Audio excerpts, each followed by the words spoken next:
Hello and welcome दोस्तों। 4 phase की voting जो है कंप्लीट हो चुकी है। 7 में से 4 फेज कंप्लीट हो चुके हैं। लगभग 379 सीट्स पर जो है ऑलरेडी वोटिंग हो चुकी है। अगर चौथे फेज की बात करूं तो 67.3% वोटिंग रही है दोस्तों, वोटिंग परसेंटेज रहा है। और अगर टोटल ओवरऑल बात करूं दोस्तों तो चारों फेज में मिला के लगभग 66.1% वोटिंग परसेंटेज रहा है। तो किसको फायदा होने जा रहा है दोस्तों और किसको नुकसान होने जा रहा है, किसको कितनी सीटें मिलने जा रही हैं, ये मैं आपको इस वीडियो में बताऊंगा। इससे पहले दोस्तों कि मैं आपको ये बताऊं कि किसको कितनी सीटें मिलने जा रही हैं, उससे पहले अगर आप इस चैनल पर नए हैं तो इस चैनल को सब्सक्राइब कर लीजिए। वीडियो को अगर अभी तक आपने लाइक नहीं किया है तो लाइक कर दीजिए।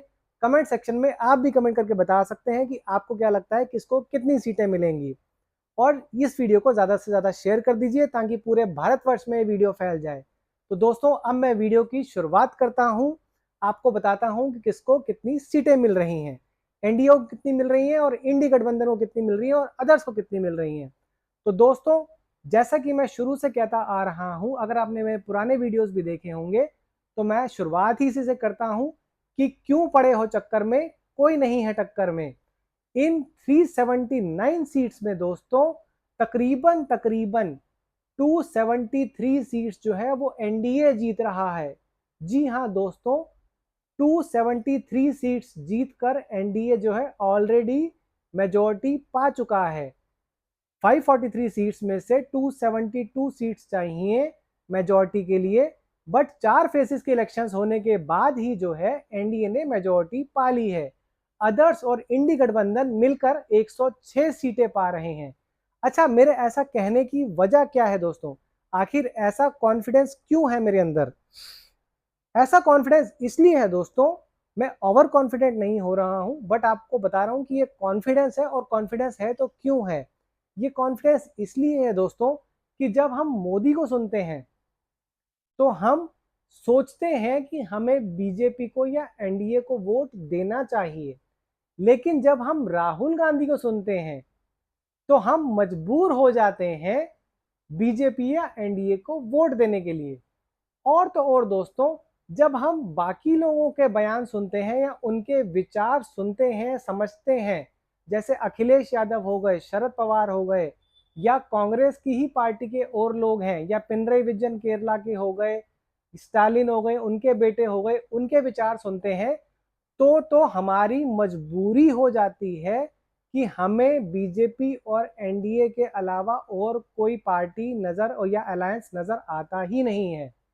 अब जैसे मैं बयानों की बात करूं दोस्तों, तो आप ये देखिए, सैम पित्रोदा के बयानों से शुरू करते हैं। सैम पित्रोदा ने पहले बयान दिया कि इनहेरिटेंस टैक्स होना चाहिए। अमेरिका में 55% इनहेरिटेंस टैक्स है। तो अच्छा, वो ये गोल कर गए कि वहां के सिर्फ और सिर्फ 4 या 6 स्टेट, आई थिंक 4 स्टेट्स में ही इनहेरिटेंस टैक्स है।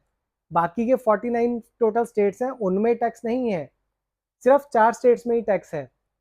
उसके अलावा उन्होंने दूसरा बयान क्या दिया कि नॉर्थ इंडिया के लोग जो हैं वो कुछ लगते हैं, नॉर्थ ईस्ट के लोग जो हैं वो चाइनीज लगते हैं, वेस्ट के लोग जो हैं वो अरब से लगते हैं, साउथ इंडिया के लोग जो हैं वो कहीं और से लगते हैं।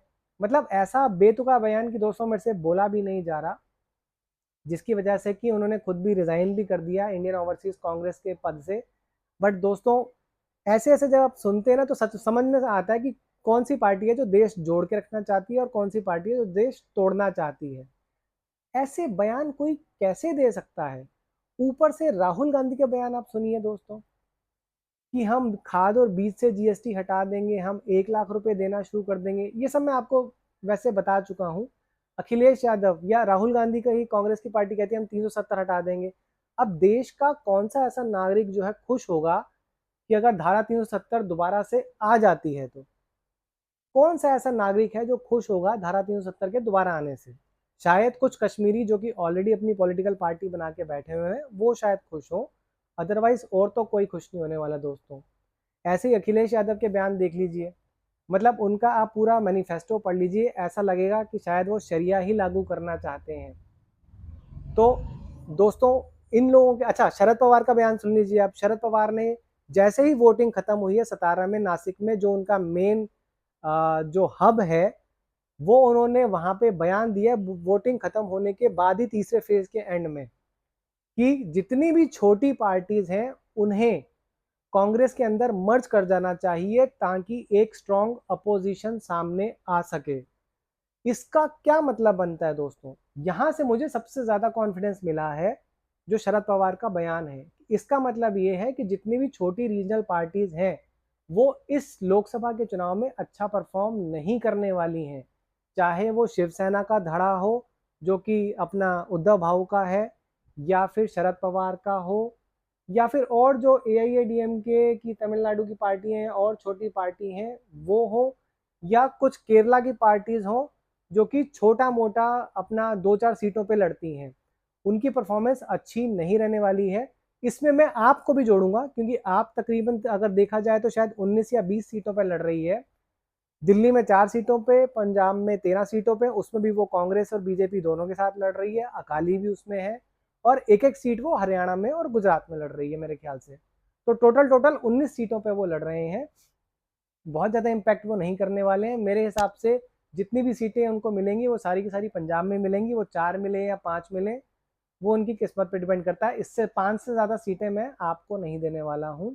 केजरीवाल का बयान सुन लीजिए कि ये जो है मोदी जो है वो 75 साल के होने के बाद जो है रिटायर हो जाएंगे, उसके बाद वो अमित शाह को PM बना देंगे, अमित शाह के लिए वोट मांग रहे हैं। अरे भैया एक बात बताओ, BJP as a party Modi के बजाय वो अपना अमित शाह को PM बनाए, या वो योगी को PM बनाए, या वो JP नड्डा को PM बनाए?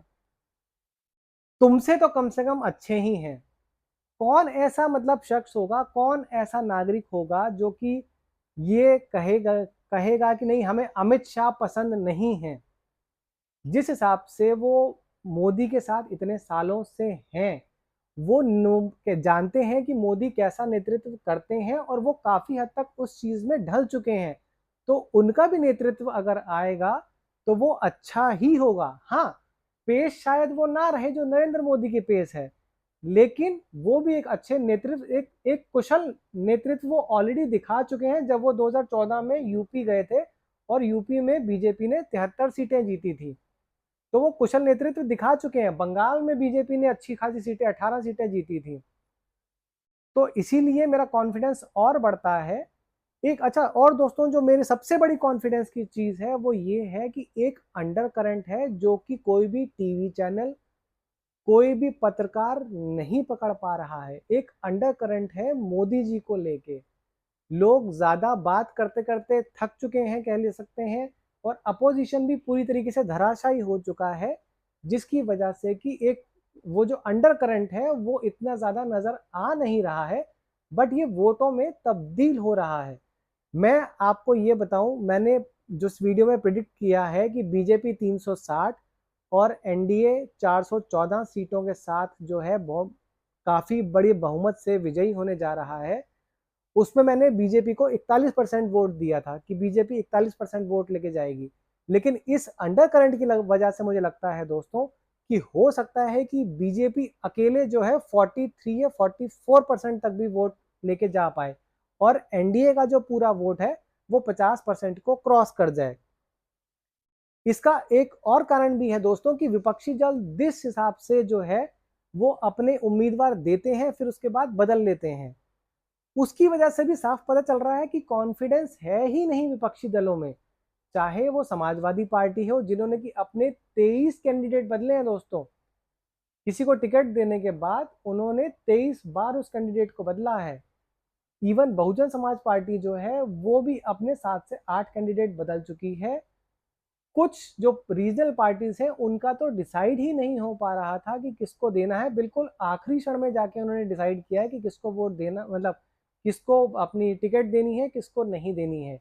कांग्रेस पार्टी में भी दोस्तों इतनी हलचल मची हुई है, इतनी भागदौड़ मची हुई है, सब बीजेपी और एनडीए को ज्वाइन करने में लगे हुए हैं। आप देख ही सकते हैं, रोहन गुप्ता हो गए, गौरव वल्लभ हो गए, अपना और भी 3-4 एग्जाम्पल हैं। कुछ तो सूरत में भी आप देख ही सकते हैं कि सूरत के जो थे, नाम मुझे ध्यान नहीं आ रहा, वो भी जो है बीजेपी में बिल्कुल आखिरी मोमेंट पे जाके उन्होंने अपना नॉमिनेशन वापस ले लिया और बीजेपी में शामिल हो गए। इंदौर में भी जो थे उन्होंने भी अपना नॉमिनेशन वापस ले लिया और वो बीजेपी में शामिल हो गए। तो दिखाता है दोस्तों कि एक अंडर करंट है, और जो कांग्रेसी या जो अपोजिशन के लोग समझ पा रहे हैं वो फौरन अपना पाला बदल रहे हैं। इसकी वजह से ही दोस्तों मैं कह रहा हूं कि कोई नहीं है टक्कर में, क्यों पड़े हो चक्कर में, कोई नहीं है टक्कर में। BJP and NDA is the only only only team जो कि जीत रही है और अच्छे खासे मार्जिन से जीत रही है। 379 सीट्स में 273 सीट्स पे दे आर विनिंग। जहां तक कांग्रेस की, आरजेडी की, मतलब जो पूरे इंडी गठबंधन है उनकी अगर मैं बात करूं तो वो तकरीबन तकरीबन अभी के हिसाब से लगभग लगभग 50 से 55 सीटों पर सिमट रहे हैं दोस्तों। जो 379 सीट्स हैं उसकी बात कर रहा हूं दोस्तों। उसके अलावा वाईएसआरसीपी हो गई, या अपना, क्योंकि आंध्र प्रदेश में भी पूरे चुनाव हो चुके हैं, या तेलंगाना, मतलब अब तो भारतीय राष्ट्र समिति हो गई है, या फिर अपने एआईएडीएमके वगैरह हो गई, वो सब जितनी भी हैं जो कि बाहर बैठी हुई हैं इन सब से, या अपनी उड़ीसा में हो गई, वो सब जो हैं दोस्तों वो मिला के तकरीबन 25 से 30 सीटों के करीब जीत रहे हैं। तो इसीलिए मैं आपको कह रहा हूं दोस्तों, क्यों पड़े हो चक्कर में, कोई नहीं है टक्कर में। कुछ कुछ इंडिपेंडेंट्स भी जीतेंगे। हाँ, आप लोग कह सकते हैं कि मेरा टोटल थोड़ा गड़बड़ा गया है, 50 से 55 सीटें ही मैं दे रहा हूँ सिर्फ, और अदर्स को 20-25 दे रहा हूँ, तो तकरीबन 106 में से मैं सिर्फ 80-85 सीटें ही जो है वो कह रहा हूँ, बाकी 25 सीटें कहाँ गई। तो दोस्तों ये मैं मानता हूँ। आप ये मान लीजिए कि 65 के करीब सीटें जो हैं वो जा रही हैं इंडिया गठबंधन को, और 25 से 30 के करीब सीटें जा रही हैं, वो जा रही हैं अदर्स को। तो ये मैं अपना मैच ठीक करता हूं दोस्तों, 65 और 25 से 30, ये हिसाब किताब है बाकियों का। और 273 सीट्स लेके ऑलरेडी एनडीए जो है वो क्वालिफाई कर चुका है, वो ऑलरेडी सरकार बनाने की पोजीशन में आ चुका है। बाकी की जितनी भी अब सीटें बची हैं, लगभग लगभग 163 के करीब सीटें बची हैं, क्योंकि 542 में ही चुनाव हो रहा है, 543 में नहीं हो रहा है।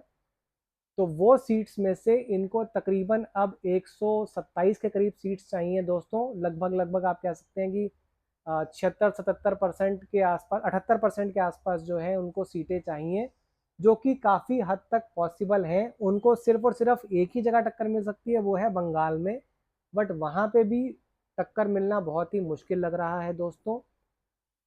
मैंने प्रिडिक्ट किया था कि 25 के करीब सीटें लेके जाएंगे वहां पे, और ऐसा होता हुआ दिख रहा है। इवन बहरामपुर में भी दोस्तों, जो कि कांग्रेस की अकेले सीट है, वहां पे भी मुझे ऐसा लग रहा है बंगाल में कि शायद वो कांग्रेस से वो सीट छिनती हुई नजर आ रही है, क्योंकि वहां पे मुकाबला जो है वो त्रिकोणीय हो चुका था।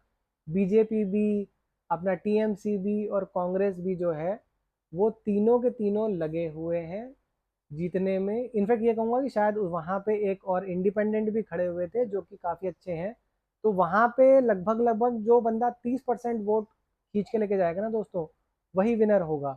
और मुझे ऐसी उम्मीद है कि वहाँ पर भी शायद बीजेपी अपना झंडा गाड़ दे। तो दोस्तों मैं बार बार कह रहा हूँ, एक बार फिर से कह रहा हूँ कि क्यों पड़े हो चक्कर में, कोई नहीं टक्कर में। बीजेपी प्लस एनडीए की सरकार ऑलरेडी बन चुकी है। 400 पार का नारा इंटैक्ट है, 400 पार होकर रहेगा।